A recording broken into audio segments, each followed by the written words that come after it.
Iran से सटे इलाके में अमेरिकी सेना की लगातार बढ़ती तैनाती अब सिर्फ संकेत देने तक सीमित नहीं लग रही है, बल्कि सच में किसी तैयारी का संकेत दे रही है। अमेरिकी युद्धपोत यूएसएस अब्राहम लिंकन के अनुसार ईरानी समुद्री इलाके के पास पहुंचने से स्थिति पहले से काफी गंभीर मानी जा रही है। एक दूसरा aircraft carrier USS Gerald Ford अब पूरब दिशा की ओर बढ़ रहा है ताकि संभावित तनाव में शामिल हो सके। इससे संकेत मिलता है कि अमेरिका यहां कई स्तरों पर सैन्य कार्रवाई के लिए विकल्प तैयार कर रहा है। आज पहली खबर में बात ईरान और अमेरिका के बढ़ते तनाव की। अब एक बुनियादी सवाल खड़ा होता है कि आखिर क्यों ईरानी नेता कम से कम सार्वजनिक तौर पर दुनिया की सबसे शक्तिशाली सेना और मध्य पूर्व में उसके सबसे मजबूत क्षेत्रीय सहयोगी के सामने भी अपने रुख पर अड़े हैं। इसका जवाब अमेरिका की ओर से बातचीत के लिए रखी गई शर्तों में छुपा है। ईरान की नज़र में अमेरिकी शर्तें मानना आत्मसमर्पण करने जैसा है।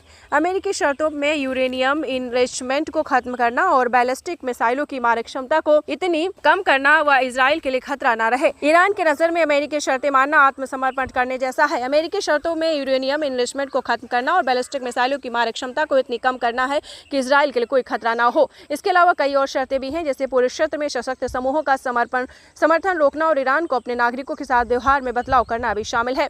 अमेरिकी विदेश मंत्री मार्को रूबियो ने भी यही कहा है। ईरानी नेतृत्व के लिए कोई सेकेंडरी पॉलिसी नहीं है, यह उस व्यवस्था के मूल तत्व है जिसे वह अपना सुरक्षा स्ट्रक्चर मानता है। शक्तिशाली अंतर्राष्ट्रीय सहयोगियों के बिना भी ईरान ने दशकों तक वह चीज खड़ी की है। कमी की परमाणु ईरान के परमाणु कार्यक्रम को आधिकारिक तौर पर शांतिपूर्ण बनाया जाता है, लेकिन व्यापक तौर पर इससे कोई प्रतिरोधक क्षमता माना जाता है।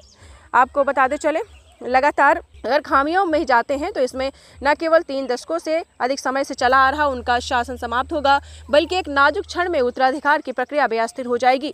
आर्थिक दबाव लगातार बढ़ेगा और व्यवस्था पर लगने वाले अतिरिक्त झटके को सहने में कठिनाई महसूस करेंगे।